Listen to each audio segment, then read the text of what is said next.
And we are back with another episode of Don't Believe Jack after a hiatus for some recalibration. Um, I was talking with Will Smith's people, but it fell through. It fell through. So so we're gonna be doing this as a light cable access show for maybe just like another decade. I don't know. I don't know. We'll see. We'll see. I'm kidding. I'm actually. I really actually like the format, and I like the show, and I like you listening, and I hope you like it. Um, okay. So yeah, welcome to another episode. It's been a little bit. The Super Bowl happened. Very inspiring. Uh, the Empire beats the Rebels yet again, and I moved. Um, I love it. I love it. Um, I love all the disappointment in everyone. every time the Patriots win, it's like Trump won all over again. People are devastated. They're like, I can't believe that the team that is just killing it continues to kill it. And I don't know. It's like, are you reading the right papers? Am I reading the wrong papers or something? Because we are on different pages. The Patriots are just a wonderful team, and everyone. It's funny how everyone loves to hate Tom Brady. I don't understand it. I think I might have talked about this on a previous episode, so I probably shouldn't go too deep in. But I'm just like, I don't get it. Like, people are like, he wins too much, and I'm like, well, didn't he do it through his own merits? Deflategate. It's like, I don't think it's that he's been deflating the balls, that he has won a gajillion Super Bowls. Yeah, so I don't know. People, it's almost like a sport to hate him, which is funny, but then it's also like, okay, I mean, really. Um, yes, things have gone very well for him. I'm sure he's worked pretty hard. I just no. I mean, I don't think he just like eats potato chips while everyone else is busting their ass, and it just works out for him. I think he the right guy, right time. I mean, and I don't just mean like the Belichick era. I mean like right time, like historically. He might have been like a serf, somewhere were it not for the 21st century. Um, he's a true for 20. He might. I mean, Einstein described physics, but Tom Brady utilized them. You know what I mean? You feel me? It's like he might have to get a position at MIT. That's how good he is at throwing the ball. Like he might qualify for that. They should just his 10-year packet will just be game tape and a pair of UGG boots. And that smile, that megawatt, super super sexy smile. Um,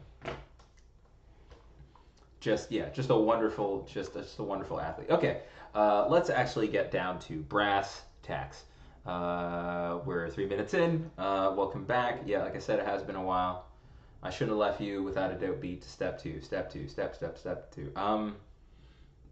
Shout out. Grammys. Everyone was angry apparently that J Lo. People were angry. It's man, you can't make the Twitter mob happy, and I'll get to this later in a different form. But you can't make the Twitter mob happy. Like it's impossible. Like people are really angry that J Lo did the Motown like dedication. Everyone was like, I guess, surprised. What emotion do you think they had? Outrage, perhaps. Yeah, it was outrage, and everyone was like really angry. Like I can't understand how they do it. It's like, well, I mean, look. I mean, the Grammys. I was talking about this with two coworkers, and it's like the Grammys are a commercial event. It's a business. It literally is a business, right? And so when they were like, I don't understand how J Lo did the Motown dedication. Why would they have her do it? And I'm like, well, and I asked both of them. I was like, how long have you lived in LA? And it's like forever. How long have you lived in LA? Okay, a little bit less than forever. How long have you been around entertainment, both of you? Forever. And I was like, well, then the reason that J Lo did the dedication is because she's got a movie coming out and she's got a TV show and her agent's powerful and maybe the Grammys want to bring in Hispanic viewers and just all of this shit, right? I'm explaining all this, and then they just totally ignore what I'm saying, and they go back to just squabbling. Like, I don't understand how the Grammys could put her on. It's like, I mean, I'm not saying that my explanation is right, but I'm just saying, like, it seems like the most plausible explanation for why um, J Lo would be on the show, like why she would be doing Motown, right? I mean, and yeah, admittedly, she's not even from Detroit, so like, what the hell? So I get people are outraged, but it's sort of like, why not just understand what's going on instead of being angry about it? But I think it's because people love to be angry. I mean, I can't really think of another reason because it's weird when people like a friend told me about this as well. Like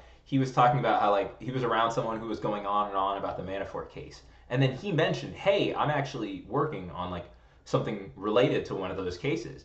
And the guy just ignored him. He didn't ask him for his opinion or his perspective or any of this stuff. It was like the guy is in his own. It's weird when people are like expressing incredulity. Like I don't understand how this could happen.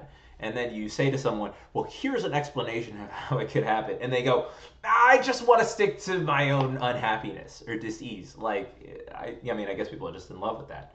But anyways, it always puzzles me to no end.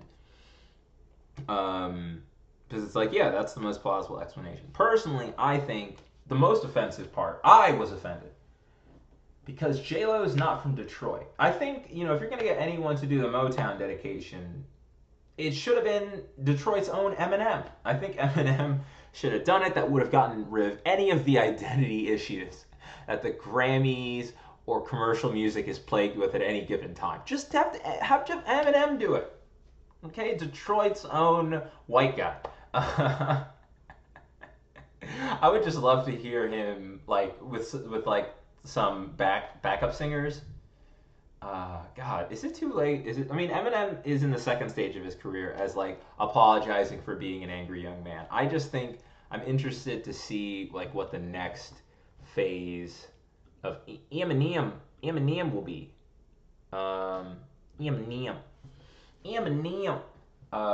So we'll see. We'll see. I am legit just very curious. I would love to see Eminem just represent for the people. You know what I mean? Represent for the people. You know what I'm saying? You know what I'm saying? You know what I'm saying? Hell yeah. You know what I'm saying? Um, anyways, yeah. I just think that that's funny. It's just like again, I'm like just look at it through like the lens of business, and it's not cynical. It's just real. It's just like yeah, of course. Like there were literally articles. There was an article in the LA Times being like, it costs a fuck ton of money to basically put up a campaign for the Grammys.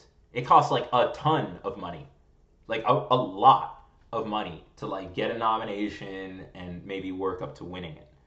Um, so or you need a lot of buzz. You need something. In other words, what I guess I'm trying to say is, it's not about the music. And I don't know the last time it was. Even when it was about the music, it was like about a bunch of artists who were like not getting paid, and the record labels were like, if you don't do anything I like, I will destroy you. So I don't know. I don't know why you'd be looking to. I mean, it's weird. It'd be like getting angry about broadcast television when you have like Netflix. Like you have options. Just like why would you watch something that like of course it's commercial. Of course it doesn't like represent black people. It's not meant for that. It's like a bit it's a business marketed to mainstream America. And guess what? They don't necessarily always feel comfortable with outsider artists. I don't think they feel comfortable with artistry. I think a lot of it is about like perpetuating like expectations that have already been conditioned into viewers. And I'm not saying that in some kind of like radical way. I'm just saying like, yeah, like I get angry when Lay's potato chips has less sodium. You know what I mean? Like I get irritated because we had a deal that I would eat you and be extremely dehydrated, but I would also love the entire process. That was the deal, and now Frito Lay, you're changing the deal on me, and it makes me unhappy. It pains me. Um, yeah, I don't know. I've been having a lot of yeah, I've been having like a lot of conversations. I've been having a lot of conversations, but actually that's true. I've been having a lot of conversations about like gender stuff lately, and actually in the context of comedy. And I think like I've been really interested. I mean, that was part of the reason I like took time like not to do a podcast because I really wanted to like think a lot about this topic because it's something that like comes up a lot in comedy. It certainly has come up on this podcast. Sometimes I'll say something joking that's like borderline misogynistic, and I'm like, oh, I'm being funny, and then I'm like, is that even how I want to be funny anymore? Like, is that even what I'm interested in? Like, where does that come from? Like, where does that even come from for me? So I just want to like talk about like gender and comedy, and you know what? Like, and again, this is like the Grammys. Like, if you don't, I am gonna give my own take, my personal take on some of the stuff, on some of like the politically correct stuff, what I think, what people label as politically correct comedy, like what that means to me, the parts of that, like, evaluating that, the pros and cons. So I hope you'll join me on the journey, but if you don't, that's fine. But I do want to give you a warning, uh, you know, for both our sake, that I'm just gonna speak very like honestly about this. So yeah, I was just thinking about it. Like it is funny, like in comedy, and I was actually looking through like old joke books or old things I had written, or jokes, and a lot of it was like making fun of women. And I look at a lot of stuff and I go, this is like the ranting sort of like an angry, young, confused man. And now looking as a slightly older, still confused man, I'm like, it's not funny, it's not interesting. But I was sort of reflecting on like why was I writing stuff like this? And I think, if I'm going to be really honest, my favorite comic is Chris Rock. He's my favorite comic. And a lot of Chris Rock's comedy is about like truth in relationships, dynamics between men and women, which a lot of it is very funny and I think very like raw and honest. I think some of it is probably just like being spirited. Um, like for example, or not just mean spirited. It's almost like I realize now as like an older person that a lot of Rock's material also reflects someone who really is just confused and he doesn't know it. I'm not saying that in like a morally superior way. I'm just saying like he was not like, for example, a lot of Chris Rock stuff is about how like women want money, and there's a part of me that thought in the last year as I reflected on this stuff and sort of reflected on myself, but also reflected on like Rock's material, and I'm sort of like, the thing I think is, does Chris Rock do women have a materialism problem, or does Chris Rock have a woman problem? You know what I mean? Like where is this coming from? Because presumably he doesn't have to select people like this, right? Or he's doing conventional wisdom about women, but he doesn't have to be around women like that. But like, the sense you get from like, and I'm obsessed with Chris Rock, so I've read a lot about it, and it's like, he was driving around in a Ferrari with like a big-breasted women and just wanted to show off and be an asshole. And so there's a sense of like, well, like insofar as Chris Rock had issues, these issues seem to be like a product of his own decisions. Um, and so the question is, and I found myself thinking like, oh, in comedy, because I love Chris Rock so much about race, I've also sort of emulated him about like relationships. But the question is, do I really feel the same way that Chris Rock feels? And I'm like, certainly, probably not. And also, like, what am I actually interested in, like, artistically? And this goes to, like, sort of what I was going to get to later, but fuck it, I'll just go into it right now. Like, I think that's one of the interesting things about this notion of politically correct comedy, which is, like, what's, I don't know how to put it.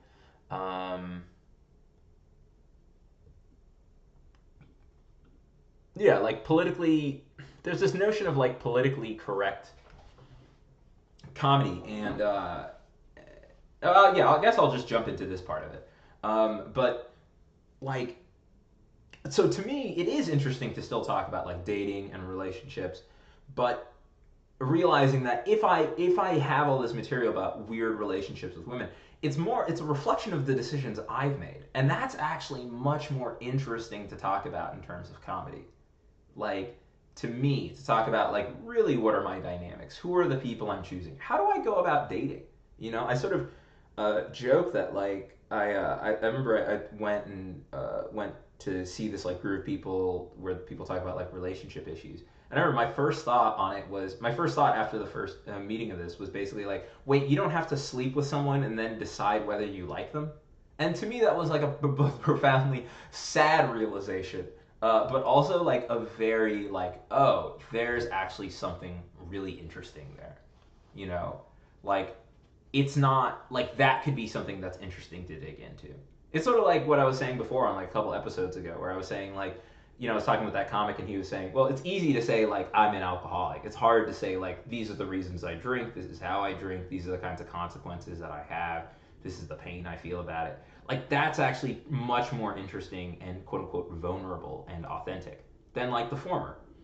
And I think the same thing can be true like um, with politically correct, what's labeled as like politically correct comedy. I don't know if you follow me because I realize in some ways I'm having this conversation with myself as I do on every episode. But I guess what I'm saying is like, to me, good and interesting. I mean, like for example, when it came to um, Chris Rock is at his best when he's like turning something over, but he's being very like fair in his analysis. Like he really is interrogating something. He sort of jokes. I remember I read an interview that he's like, I treat my material like I'm an investigative journalist, right? And in some sense, that is true, right? Like with some of his stand up. But then with some of it, it feels like he is taking shortcuts or he is relying on tropes, and he's not necessarily like reflecting like his reality. And I think like that's a lot deeper and a lot more interesting. And insofar as like, so to bring it back to like notions of like politically correct comedy, like I think the new era of comedy is very interesting because people are talking about things that were not talked about before. And I think like that to me is like super duper interesting. Like it's great, right? Like Chris Rock was like talking about stuff that hadn't been talked about before. Comedy moves forward and it moves forward aggressively. And that makes people uncomfortable. That makes traditionalists uncomfortable. I'm sure it does, but like it's just raw communication. So in that sense, I'm actually like a big fan of the quote unquote the PC era of comedy because I think it's not actually. I mean, I have a couple feelings about it, and I'll sort of break that down further. But like, I don't really think it's like a politically correct era of comedy. I think that's the wrong way to label it. I think the right way to label it is to say it is an era where people are talking about new subjects in new ways. And then I think there's an issue of how comics are audiences like are policing comics. But I actually, I mean, I guess audiences are policing comics. Sort of. Um, I think it could be that audiences are policing comics. I think it's that comics are policing comics, which I do feel really weird about. Like I'm like, is that really fair? Like shouldn't people be allowed to do what they want to do? Um, so there is, I would say, like the part of quote unquote the new era of comedy. People fucking call it PC. I don't know. I call it MacBook Pro. Waka da da da. But yeah, like I like that people are talking about new topics. In fact, like sometimes it's really fun to go see stand up because I get to see it inspires, I see someone else going further with an idea or with an unconventional take, and so it makes me want to go further. And I really am excited in that sense that it's like seeing people make music, it's sort of like how the Beatles and the Rolling Stones kept battling back and forth, not in terms of trying to converge on each other's sound, but pushing each other to be like, we're going to go more deeply into doing our thing and we're going to go hard. We're going to be successful. We're going to be creative, like that kind of competition where it brings out the best in people. I don't necessarily, so I think that is a part of quote unquote PC comedy. I think that there's also just a lot of trash. Like, to be totally honest, like I think there's a lot of stuff that's like, it's not even jokes. It's just opinions masquerading as comedy. And it's not even funny to the people who are saying it. Like I think it's like an in-person version of Twitter, like, and it's sort of like the worst part of Twitter, but in person.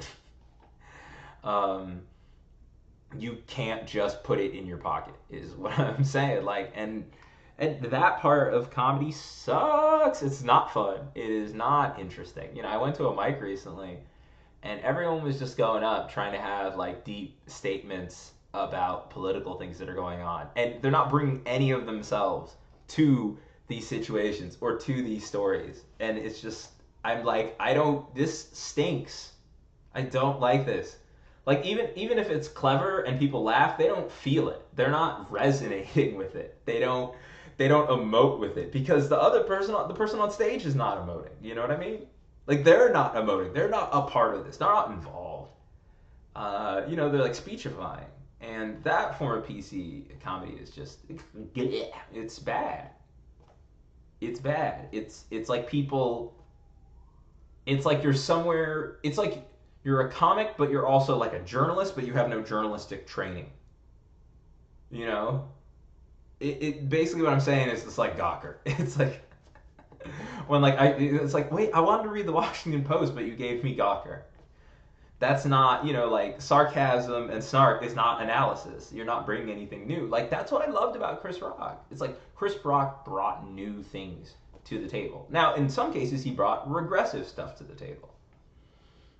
And looking back, I realized like a lot of that stuff is not that interesting, and it doesn't push things forward, and is more like it's red meat for just like a conventional New York audience. But to be fair, a New York audience also wants to hear that. Maybe people in friggin' Silver Lake don't want to hear that. And God bless them. But that was like 20 years ago. So so like like it's not like I guess like maybe you don't like Chris Rock's comedy, but like it comes from a different era, I guess.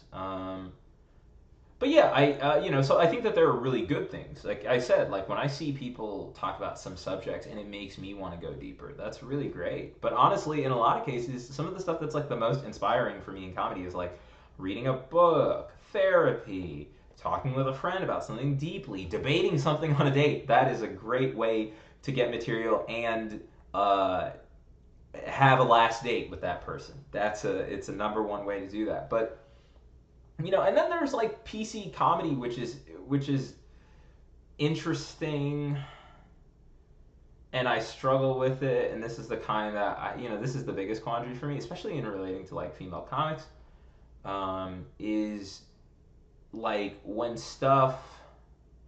How can I put it? There's like PC comedy where it's like it's regressive style comedy done by non-white males, so technically it's progressive, but it's actually perhaps like super regressive. It's not necessarily introspective. It's more angry. It's more like sort of blame filled. It's not really analytical. It's not even like clever in disentangling things. But I understand why people would like it, because maybe the idea is it's like giving a voice to the voiceless.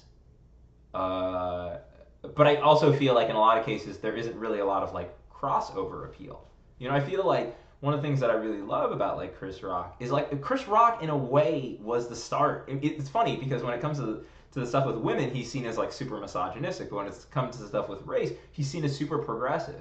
And I would say like in some ways Chris Rock himself is like that's the thing. It's not Chris Rock is a part of PC comedy, but he himself is not PC, and that's why I'm like PC isn't really the right term, right? Like if someone goes on stage and it's like I fucking hate men and they're all rapists, like I'm like that's not really politically correct, right? Like if you said that in a workplace and you were a supervisor, you would have lawsuits against you and HR would have to discipline you. Like you can't say that, right? Like it's not actually politically correct to say that, but it is called PC comedy. Why? I think it's because it's seen as on the side of like justice. It's seen on the side of the good guy, or in this case, gal.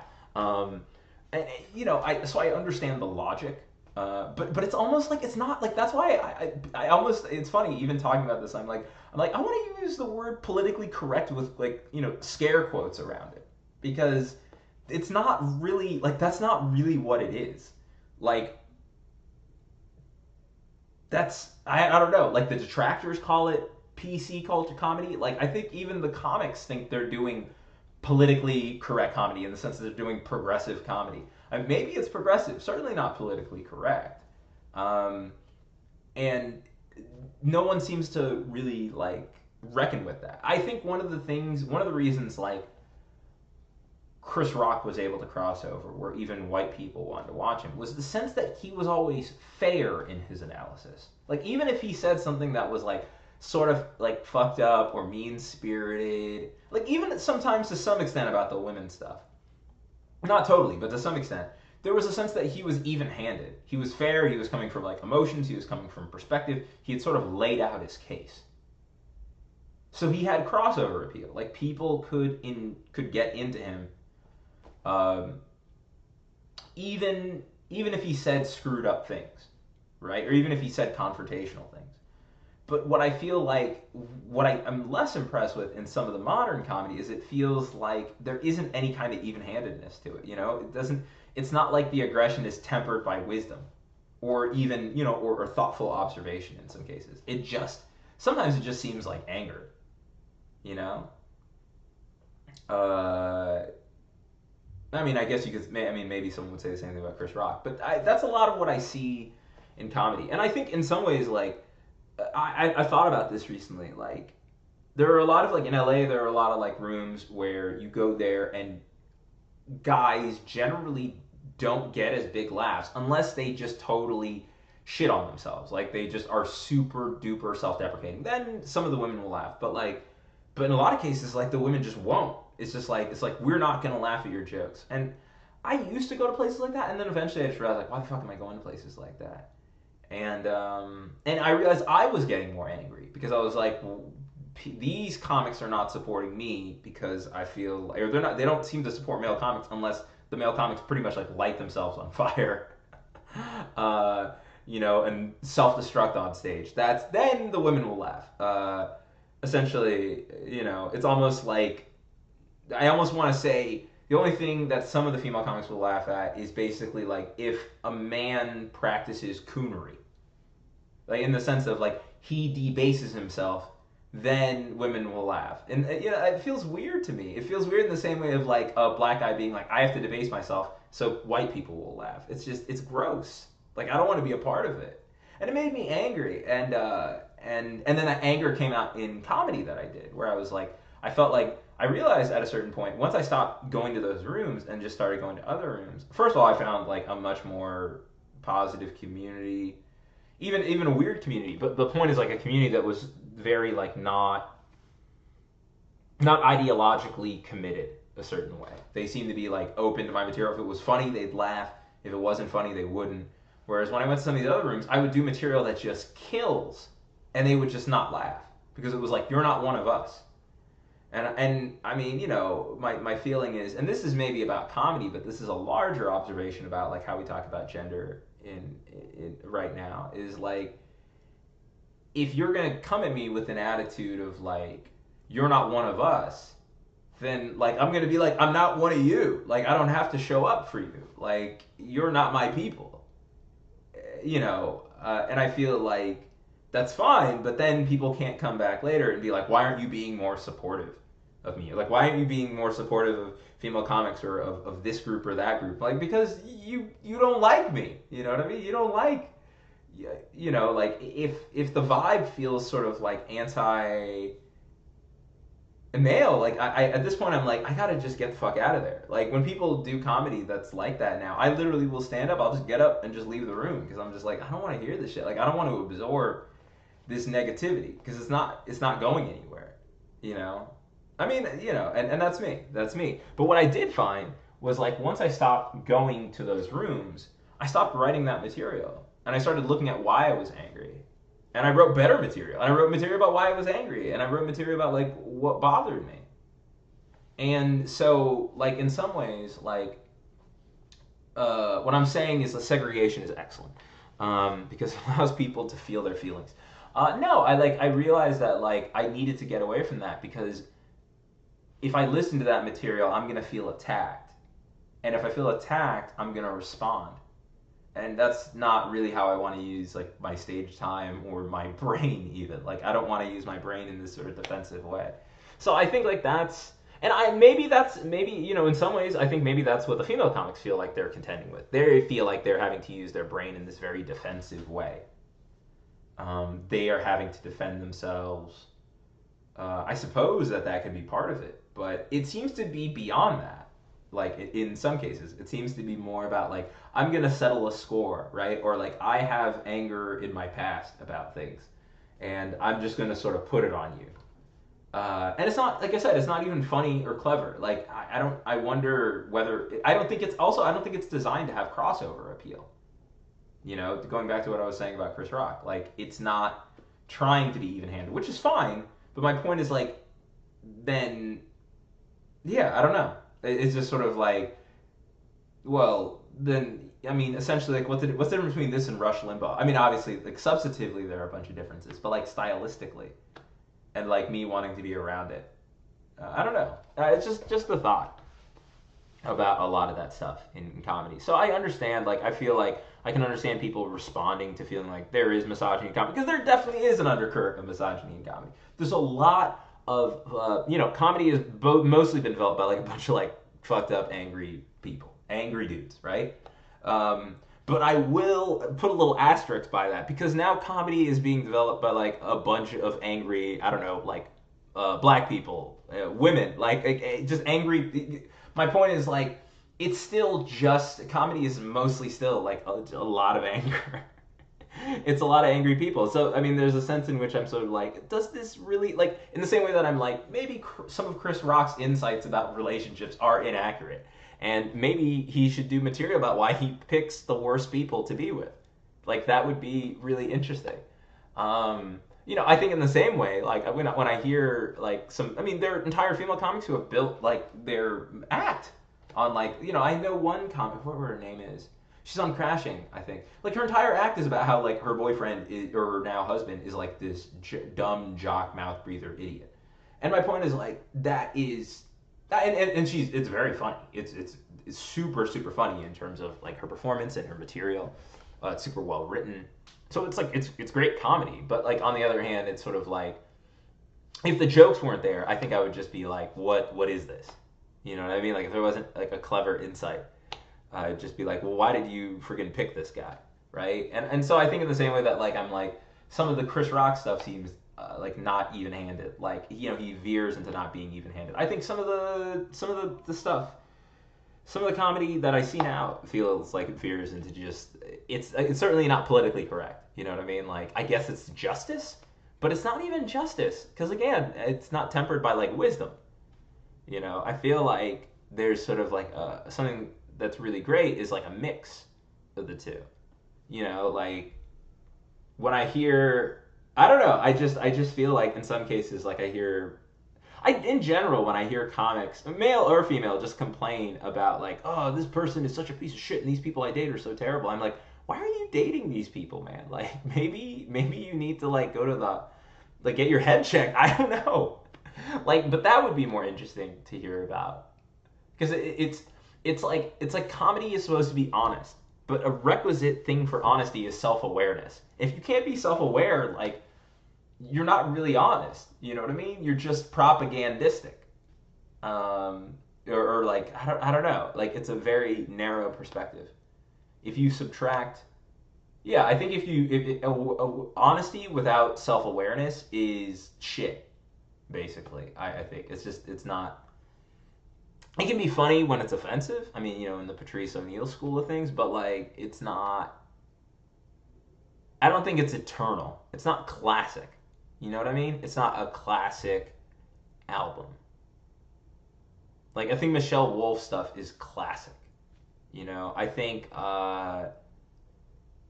Maria Bamford she's more unconventional, but like I think it is very like it says something.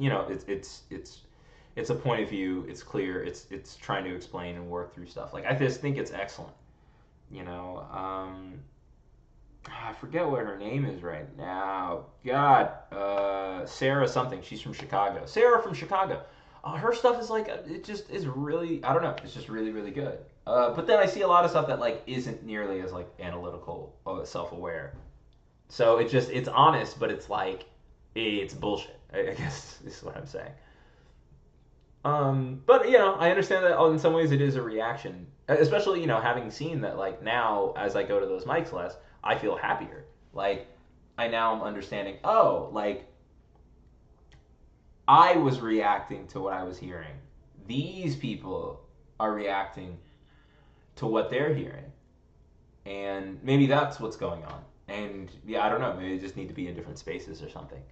Um, yeah, I don't know. That's what I think about in comedy. And then I guess like, but yeah, I think like the interrogation of what is politically correct. Like I don't think I think they might call it. progressive comedy or socially conscious comedy. Um, and I think that there are aspects of it that are socially conscious, and then there are a lot of aspects of it that are like deeply unconscious. You know, maybe that's the way to put it. It's sort of like, but your punchlines are still unconscious. So, is this really actually conscious? Like, what is this?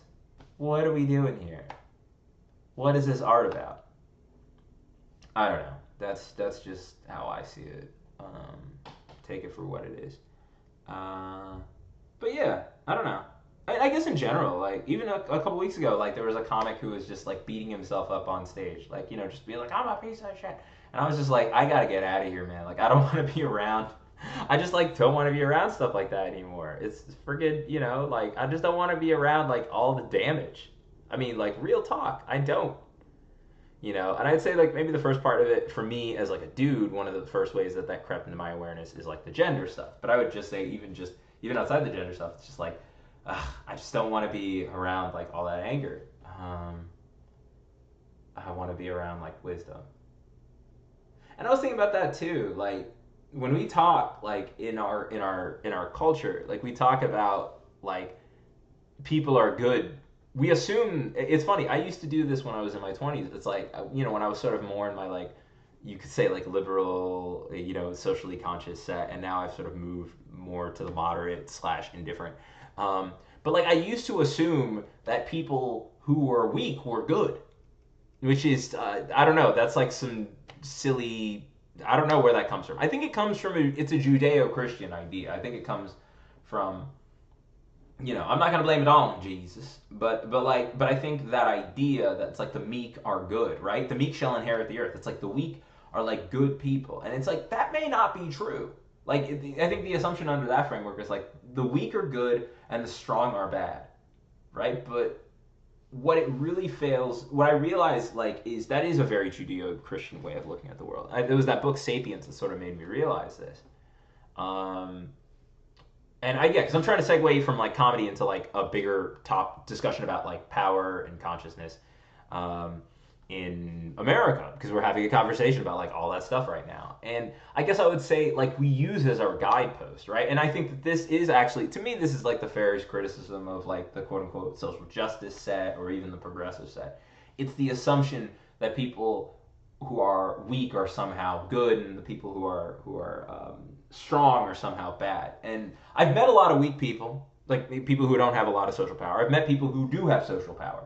And in my own experience, I found that like the thing that actually determines whether I want to be around them or not is wisdom. Wisdom is actually what I care about. I want to be around people who are wise. It doesn't mean you have to have like a long beard. Um, you have to be old, but you have to express wisdom. You have to be kind. You have to be open. Dogmatic. Ignorance isn't the opposite of wisdom. Like the opposite of wisdom is like dogmatism.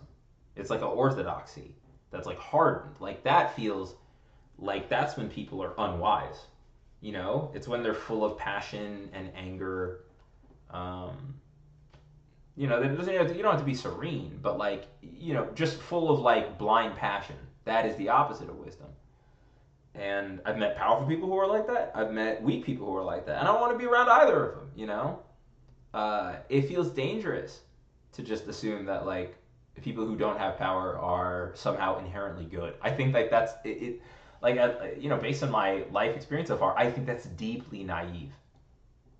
Um, and it's in some ways I think that that's what people find a little skeptical about the socially justice comedy. And in fact, some of the greatest socially conscious comedy draws attention to that, right? Like Mike, like like I don't know, like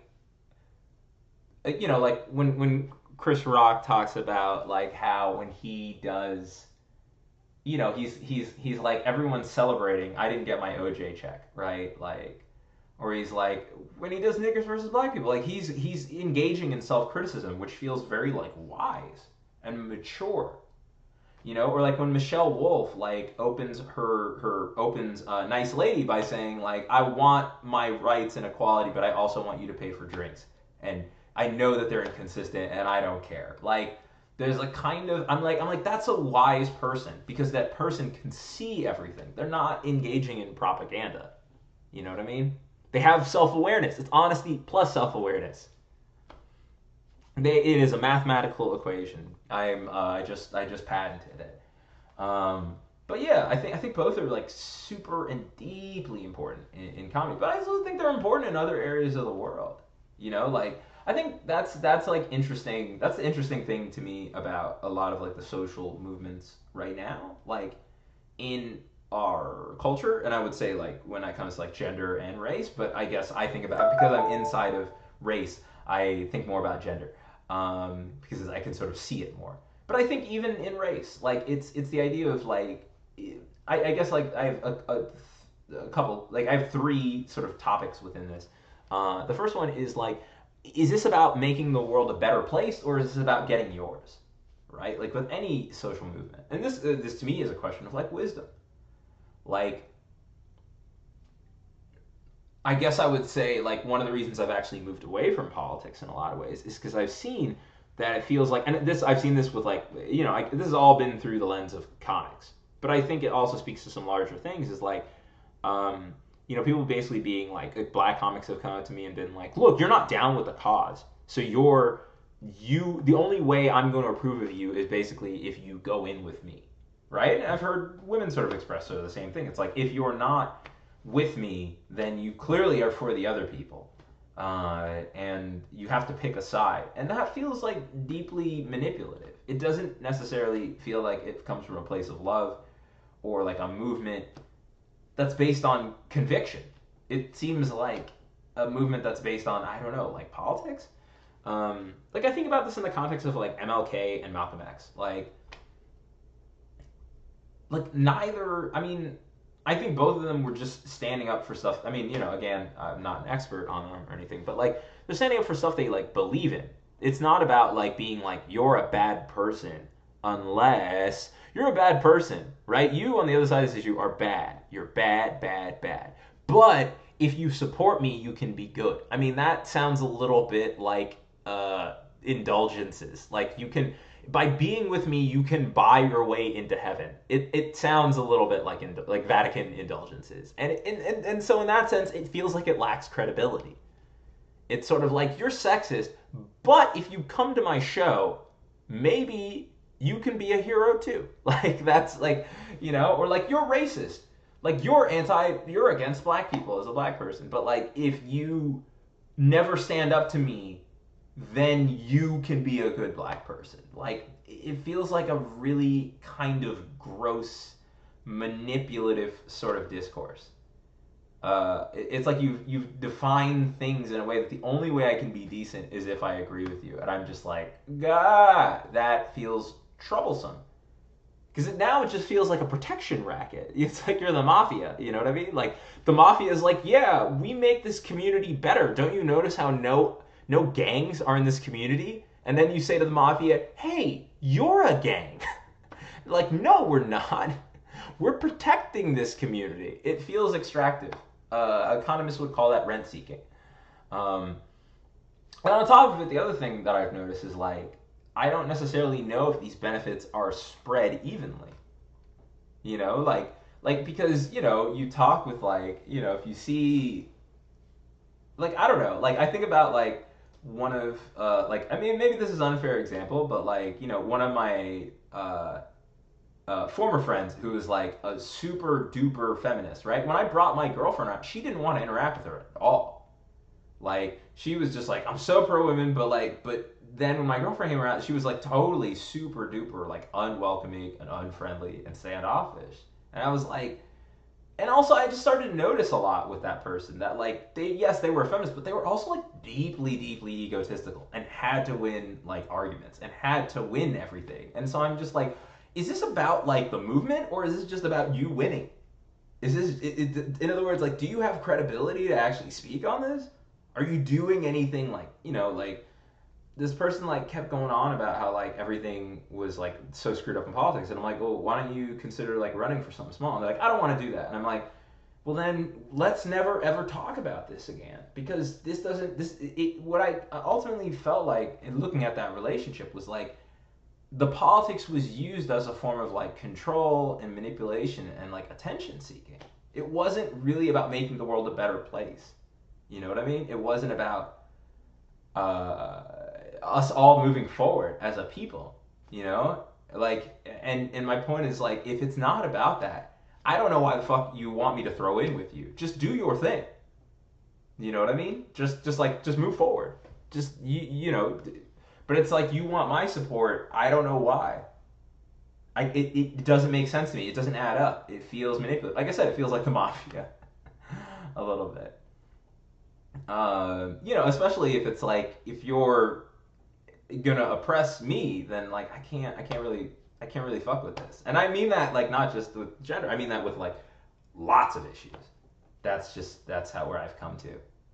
Because my feeling is like I'm a little suspicious. I'm a little scared because if history has shown that like I was talking about this at a party last weekend because I like to ruin parties.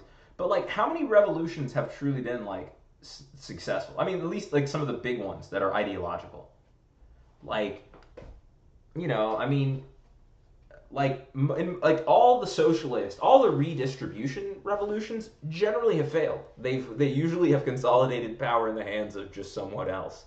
Just like in other words, we went from the it's like in Russia they went from the czar to like Stalin, right? Or like in China they went from like the emperor to like Mao. Like in terms of like the major revolutions that I'm aware of, like the biggest ones that were successful were like maybe the French Revolution was successful, and even then, like the Republic was only saved because Napoleon took it over and then declared himself emperor. So I just wonder, like, are we actually moving towards progress, or is this just regime change? I was trying to explain this to a friend of like of like a family member, saying like, okay, well my old despots were like white men, and then it's like now my new despots are like white women, and I'm like, but I still live under a despot, and I don't want to live under a despot. I want to be free. Like that's what was promised to me, freedom. Like so. Let's actually, that makes me suspicious when I see the egotism, when I see the selfishness creep in. It makes me think like, no, like this is really not about making the world better. This is just about I don't know, like getting yours. And if it's about getting yours, then like I should probably get away. If it's getting yours, I should get away. Um, and I don't know. And then the third thing I want to talk about is like just like anti whatever culture. Like it feels like if it's like anti male culture or anti white culture. I don't necessarily that again doesn't add up. It also just feels like it's like a regime change sort of thing. Like I've had many experiences where it feels like I think one of the things that I find very difficult sometimes about interacting with black people. I was telling this to like a group of friends who are black. I was like, this feels like the only group of black people I've ever been in where our blackness is neither about complaining about white people nor about us jockeying for status about how black we are. Like it feels like I'm just here with you guys, and this just has a certain degree of openness. It's not about status. It's not about like who dominates who, and that feels just so much healthier. I don't know. Like it feels like that's what I want to move towards. That's like a love-based movement, as opposed to like an ego or power-based movement. And I would say like some of my experiences, like the ones I talked about earlier, they feel sometimes like they're a little bit of like an ego-based movement. And maybe people will get to a place where they're in a love place, but it's sort of like as long as it's an ego place, it's like I sort of want to fuck with it. And I mean, I'll give some examples of that. Like, I already did talk about this, but I talked about this with like a family member that like one time I was complaining about like how a friend's wife was like giving me shit, and this family member was like, "Well, oh, you're just saying, what are you just saying that because she's a woman?" And I was like, "No, like, I mean, I didn't say anything. I just sort of felt like really hurt. I was just like, wow, like this my friend's wife was like crapping on my career choices to like want to do something artistic, and then now I'm trying to explain that doesn't make me feel good, and that also this person has no business." Like putting me down in that way, because I didn't choose them as a friend. That's my friend's spouse. Like I thought the deal with friends of your spouse, you just sort of treat them diplomatically. You know what I mean? It's like a UN delegation because like they didn't choose you and you didn't choose them, and you guys don't have to interact with one another. And also like I didn't ask for her friggin' opinion about my choices, right? And she's just trying to sort of make me feel bad. And my family member like sort of doubled that, compounded that, sort of in the name of like justice. Like from her perspective, she was like, I felt like I just need to point out to you that you don't see that maybe it's based on this, and I'm like, it's based on the fact that she's a woman. You don't want to hear from a woman. I'm like, I have female friends. So if I ask them for advice, I'll ask them, but she isn't a friend of mine. You know what I mean? She's just my friend's wife, and I mean that. Like I have female friends. Like I've got a friend and her husband. We're not friends, like because we didn't choose each other. I chose his spouse. We actually talked about it this week. So that was like, honestly, that was another reason I needed to explore and chew on this stuff. We had like a really great conversation. And she pointed out that, like, yeah, maybe in that situation that wasn't the case, but like, she's concerned about that based on her own experience, her own past experiences. And I think that that's like really legitimate. But I guess what I'm saying in the moment, it felt very disappointing. And it felt like I was like, I'm having just an experience as a person where I feel put down. And it's sort of seen through the lens of like, oh, there must be some political content to my discontent, as opposed to just like a human, like discontent or disappointment. So, anyways, I don't know. Like, and we did talk it out. So I don't want to sound like and we did. It was an opportunity for us to talk more about like gender and about how like basically, she was explaining that at work, like, anytime, there's a lot of like, you got to control your tone. You have to be assertive and a leader. But on the other hand, when you act like a leader, it might, scare off the men. And, basically, like, you have to be like a leader at this organization. But being a leader, what our idea of being a leader is basically like, why don't you just turn into like a white man? Like, and how that sucks for her. And it was a really productive conversation. I wish I actually talked about it earlier with her, as opposed to like holding on to that or being sort of like frustrated about it. And I think that has changed to some extent, like how I feel about this subject. Um, but yeah, I don't know. I mean, like it's I just want to like I don't know what I'm gonna say, and I actually do have to run. Uh, but I'll just say that like I think it's just interesting. I think it's complicated, and I do want to pose those questions of like, what are we moving towards? Like, are we trying to create a more just world? How do we do that when we also have distrust and people have pain and that they want to settle scores? And I think I can understand why people want to settle scores. They're angry about a lot of shit. There's a lot of injustice, especially towards women. But then on a person to person level, how do we manage that? How do we navigate that? Um, and I want even Comedy I Do to be about that. I don't know.